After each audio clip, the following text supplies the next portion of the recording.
sa thèse dans un livre intitulé Ordre et temps, sur la philosophie de Foucault. Alors maintenant, avec une préface d'Étienne Balibar, et bon, il poursuit son travail en France, à Berlin, aux USA. Et bon, maintenant, de nouveau de retour à Paris, il est directeur du Collège international de philosophie. Président, pardon. Président du Collège international de philosophie. Donc là, on reste dans le même champ, semble-t-il, que celui que Julie avait commencé à défricher, ce qui va nous parler de sorcières possédées, mystiques et hystériques. Donc, exclusion, discipline, terreur sur les femmes. Voilà.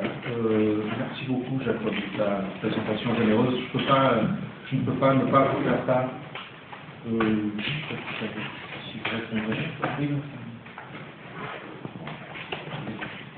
Et je ne peux pas ne pas vous faire part de la joie que j'éprouve à revenir ici à Strasbourg, parce que vous savez, vous l'avez compris, vous connaissez le travail de Jacob Rogozinski, notamment comme organisateur de ce genre de rencontre. Il compte parmi les rares philosophes qui ont un statut universitaire important et qui organisent des colloques avec des jeunes chercheurs, des gens qui n'ont pas encore fait preuve d'avoir un travail conséquent. C'était le cas, il m'a invité à l'époque, j'étais en thèse doctorat, et j'ai eu l'occasion de rencontrer des gens qui étaient en thèse, qui finissaient leur thèse, avec qui j'ai travaillé depuis, par ailleurs, je pense à Frédéric Néra, par exemple. Et donc aujourd'hui encore, vous voyez qu'il y a cette envie d'inviter de jeunes chercheurs avant que leurs travaux ne deviennent connus. Voilà. Et ça, je pense que c'est, il faut absolument le reconnaître et le dire. Donc, alors moi, je vais présenter un texte qui est peut-être un peu trop ambitieux, donc je n'aurai pas le temps de le finir, mais je vais essayer de rester un peu dans les temps pour qu'on puisse faire du débat par la suite. Les considérations qui suivent sont à comprendre comme une contribution simultanée à une histoire de la sexualité et à une ontologie critique de nous-mêmes, deux formes de réflexion chères à Foucault, et qui, liées comme je les conçois ici, représentent l'espace d'une interrogation sur ce que nous avons fait de nous-mêmes pour que nous puissions nous retrouver tels que nous nous trouvons à présent.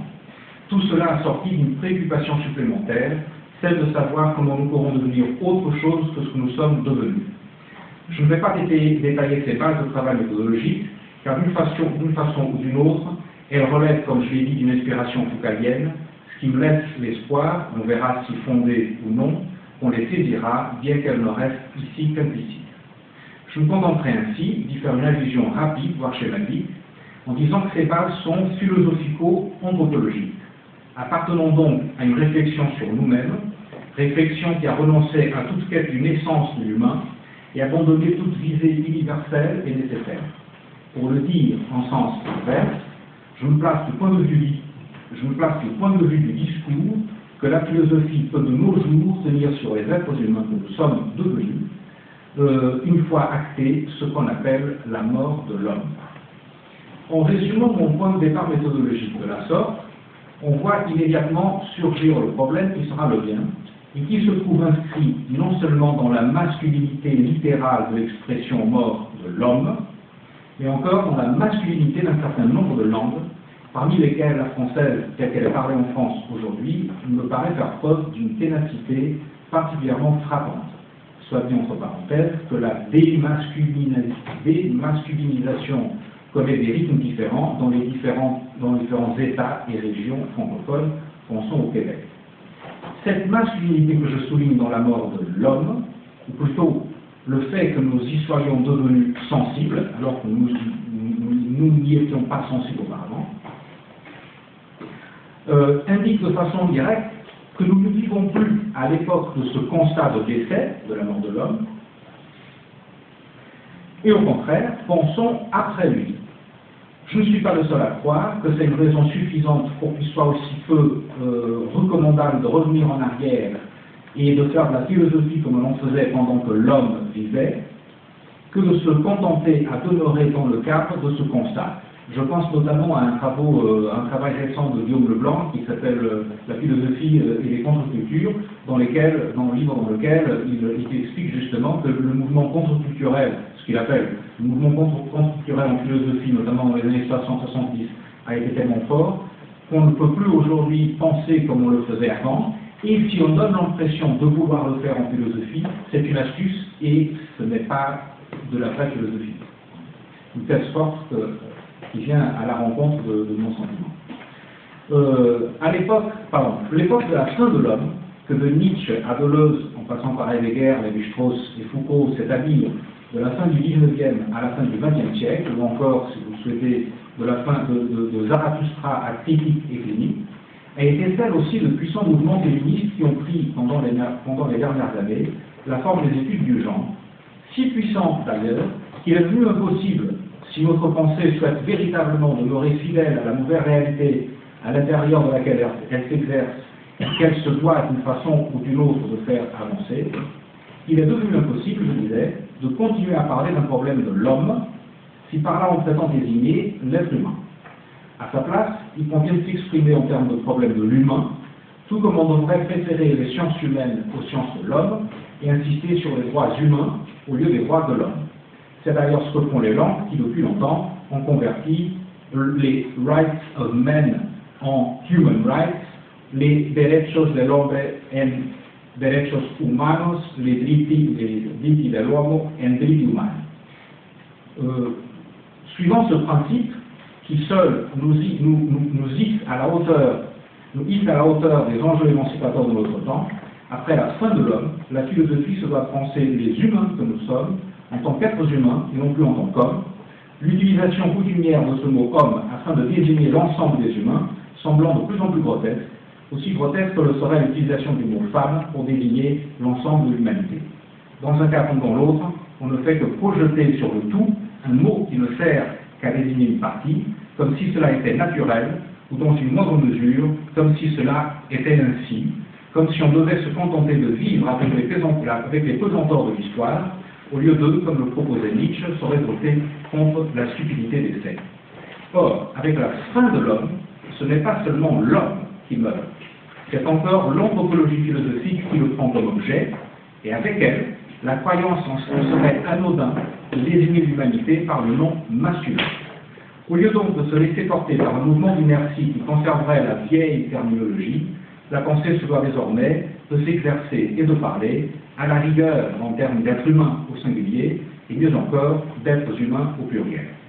C'est donc comme contribution à cet effort que je me propose d'évoquer quelques analyses italiennes utiles à une histoire de la domination masculine,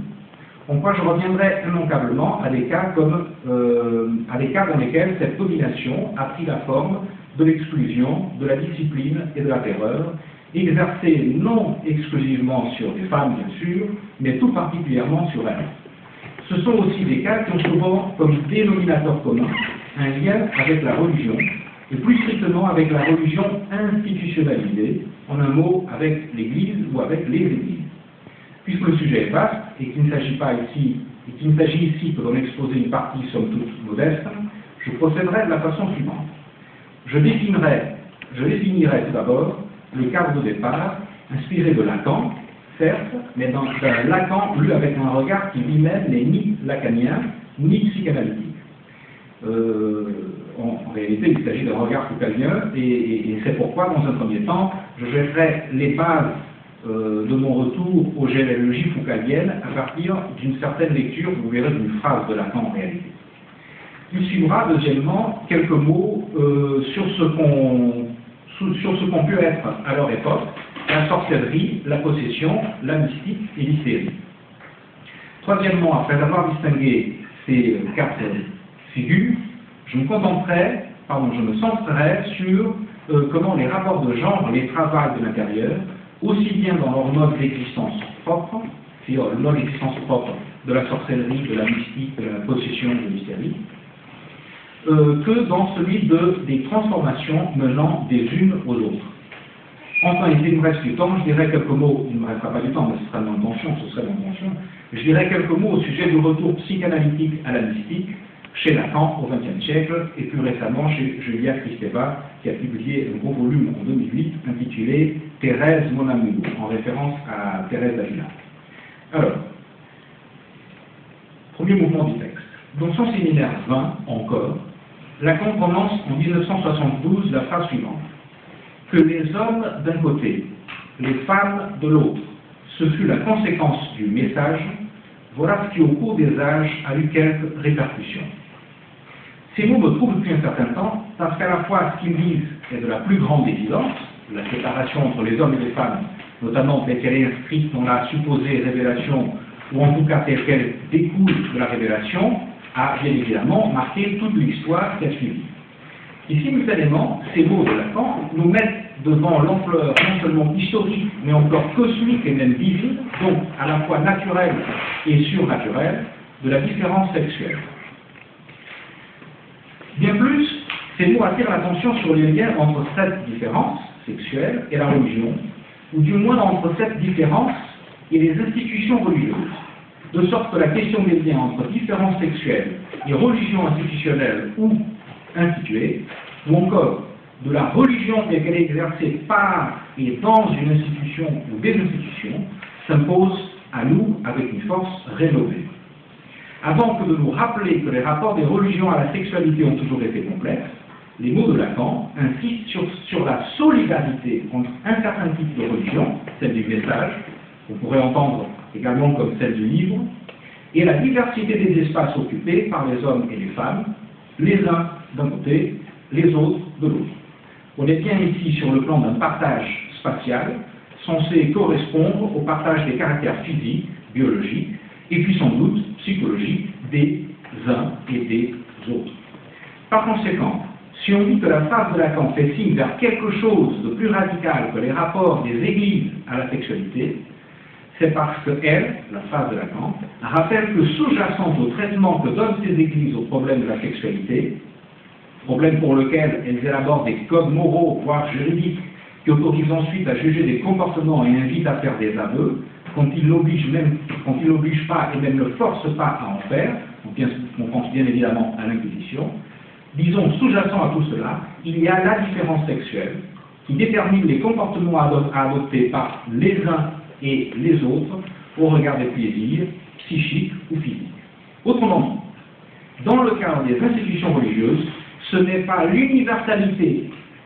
des codes et des comportements qui aurait la primauté, mais c'est le partage qui vient en premier, partage à la suite duquel seulement sont instaurés des codes qui s'appliquent aux uns et aux autres, avec les façons dont ils s'appliquent aux uns et aux autres, de façon différente, des codes et qui sont également établis les comportements attendus de la part des uns et des autres. En d'autres mots encore, la différence reconfigure tout le principe universel qui aurait pu être préalablement affirmé, au point que elle, la différence, devient plus radicale que lui, elle devient plus fondamentale. Arrivé ici, à la lecture de la phrase, à la relecture de la phrase que les hommes d'un côté, les femmes de l'autre, ce fut la conséquence du message, voilà ce qui au cours des âges a eu quelques répercussions, à la relecture de cette phrase, on se rend bien compte que ce mot quelques répercussions, est bien évidemment un euphémisme. De fait, les répercussions sont immenses, encore aujourd'hui bien sûr. Qu'on pense seulement aux controverses sur le port du voile islamique par les femmes, dans un signe où l'obéissance à Dieu se confond avec l'obéissance aux hommes, signes dont ces derniers sont dispensés. On se souvient également de l'histoire du voile, porté jusqu'à très récemment par les femmes chrétiennes, ainsi pendant certaines cérémonies religieuses, et avant tout lors de la messe. Ici comme ailleurs, les hommes étaient exemptés de cette marque de respect, dans une pratique qui indique une distinction entre les textes, rendue évidente par la visibilité. Si bien que dans les deux cas de la chrétienté et de l'islam, les liens entre le port du voile, la différence sexuelle et la domination masculine sont notoires.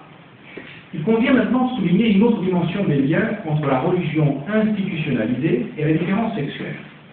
Cette dimension concerne les statuts et les rôles des hommes et des femmes dans le giron même de ces institutions. En effet, celles-ci, les institutions, les églises, répercutent en leur sein le principe universel de différence, principe universel de particularisation, celui dont la portée universelle ne consiste qu'à fonder deux particularités, ou deux ensembles, dans la mesure où il énonce que tout en chacun appartient ou bien à un groupe ou bien à un autre. Elles le font en adaptant à leur structure, elles, les institutions et l'Église, elles le font en adaptant à leur structure la séparation entre deux espaces distincts, propres à deux genres différents d'êtres humains. Apparaissent dès lors les droits exclusifs des uns, dont par conséquent les autres sont privés, et qui, dans le cas des monothéismes actuels, ont comme exemple le plus éloquent le droit à devenir ministre du culte. Car, à l'exception sans doute des églises luthériennes et réformées au sein du christianisme, alors et je ne sais pas pour ce qui est de certains courants du judaïsme moins orthodoxes, plus libéral, les femmes restent exclues du sacerdoce ministériel, autrement dit, ne sont pas autorisées à devenir prêtres ou prêtresses. On peut à partir de là exposer de façon encore plus saisissante ce qui en quelque sorte se trouve condensé dans la phrase de Lacan. On a affaire, avec cette séparation entre les hommes et les femmes, inscrite dans une sorte de cascade venant de l'ordre divin supérieur, passant par un ordre cosmique intermédiaire et s'achevant dans un ordre humain, à une suite de 4 opérations. Donc on a affaire à une suite de 4 opérations qui ne se déploient entièrement qu'à ce dernier stade, au stade de l'ordre humain, et qui sont les suivantes. D'abord, une séparation est faite entre les hommes et les femmes, qui n'appartiennent désormais plus à un espace commun, mais à un espace scindé selon le sexe. C'est ce que j'appelle le moment de la pure différenciation. Ensuite, sont attribuées à l'un des deux groupes des prérogatives qui forment sa primauté sur l'autre groupe. C'est ce que j'appelle le moment de la hiérarchisation. Puis, le groupe qui s'en trouve privilégié a du fait même de son statut l'apanage de certains droits, par exemple, celui d'exercer les fonctions principales au sein de l'institution. C'est ce que j'appelle le moment de l'exclusivité. Enfin, corrélativement à tout cela, l'ensemble qui occupe le rang inférieur dans la hiérarchie se voit privé d'accéder à ces mêmes fonctions et s'en trouve exclu, c'est-à-dire le moment de l'exclusion. Par ces 4 opérations consécutives, une partie des êtres humains se trouve non seulement minorisée, et on sait qu'au cours de l'histoire, les femmes sont souvent restées sous la tutelle des hommes, qu'ils soient pères ou maris, et donc naturellement, par nature, non émancipées, demeurant en tant qu'adultes dans l'âge mineur. Mais encore, ou mieux, par là même, évincées d'un nombre significatif de droits, qui en conséquence ne sont pas reconnus comme des droits, mais comme de simples prérogatives du fond des groupes, celui des hommes. De ce mouvement, j'extrais pour ma part, certes non pas une conséquence logique, mais une simple précaution, et je soupçonne désormais toute différenciation comme étant le point de départ possible d'une chaîne semblable à celle que je viens de décrire, avec les mêmes effets, compte tenu du fait que l'exclusion est le résultat final d'une exclusivité, qui elle-même découle d'une hiérarchisation, et celle-ci, en tout premier lieu, d'une différenciation. Autrement dit, il serait opportun d'examiner le plus soigneusement possible toute proposition d'une différence à faire, comme si elle portait en elle toute une chaîne de privilèges possibles pour certains et de torts pour les autres. Ce serait une attitude critique, ou comme le disait Foucault, de vérification constante, consistant à se méfier systématiquement de la différenciation, qui suppose que derrière celle-ci, il se cache peut-être l'intention derrière la différenciation, et derrière peut-être la différence elle-même, se cache l'intention de celui ou de celle qui la propose de réaliser les 4 opérations mentionnées. À moins que ce ne soit l'inverse, et que la différenciation, c'est-à-dire le geste d'instaurer un partage, plus que la différence elle-même, mais les deux sont peut-être indiscernables, la différenciation et la différence elle-même, soit véritablement le dernier moment du cycle et non le premier, se produisant à la fin comme justification d'une discrimination existante de fait. Qu'est-ce que je veux dire par là? Que de ce point de vue, le message auquel fait référence Lacan serait l'argument humain qui déplacerait l'origine de l'état de choses effectif vers une transcendance et une supériorité qui, du fait même, apparaîtrait comme incontestable car divine. L'ordre de la justification serait alors autre que l'ordre de l'effectivité. Celui-ci, l'ordre de l'effectivité, commence par l'appropriation d'avantages dont certains sont privés, ce qui force à établir une différence, et de plus à la justifier, de telle sorte qu'à la fin, la raison de l'état de choses est rendue par le recours à l'ordre divin. Quoi qu'il en soit, différenciation, hiérarchisation, exclusivité et exclusion, voilà les 4 opérations successives par lesquelles une partie des êtres humains se trouve minorisée et une autre partie majorisée. Après ce discours, ce début de discours féministe, je passe maintenant à la référence foucaldienne plus directement considérée. Maintenant, bien qu'en général les femmes ne puissent devenir ministres du culte, et a fortiori en pensant à l'histoire de l'Église catholique, qu'elles ne puissent se hisser au sacerdoce au premier rang, c'est-à-dire celui des évêques et du pape,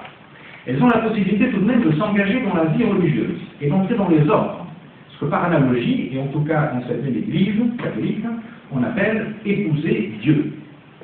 Et c'est précisément dans ce contexte que prendra place une partie des remarques que je ferai par la suite, en attirant votre attention sur la façon dont Foucault contribue à cette histoire, notamment dans 2 leçons au Collège de France, données à 3 années d'intervalle. La première, la leçon du 26 février 1975, dans les avant-mots, dans laquelle il traite avant tout de la sorcellerie et de la possession. La seconde, la célèbre leçon du 1er mars 1978 sur les contre-conduites, dont sécurité, territoire, population, qui porte plus directement sur la mystique. Faisons un parallèle rapide avec les dates de parution des ouvrages de Foucault. On comprend que la première leçon, donc celle de 1975, prépare la volonté de savoir, de 1976, où l'on trouvera des références à l'hystérie, pendant que la seconde leçon, celle des contre-conduites, ne déploiera toutes ses conséquences que dans l'intérêt ultérieur de Foucault au rapport de soi à soi et à l'éthique.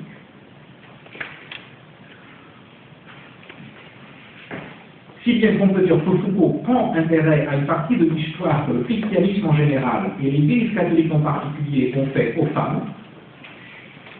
et que j'ai essayé de condenser justement dans les 4 figures inscrites dans le titre de ma communication, les sorcières, les possédées, les mystiques et les hystériques.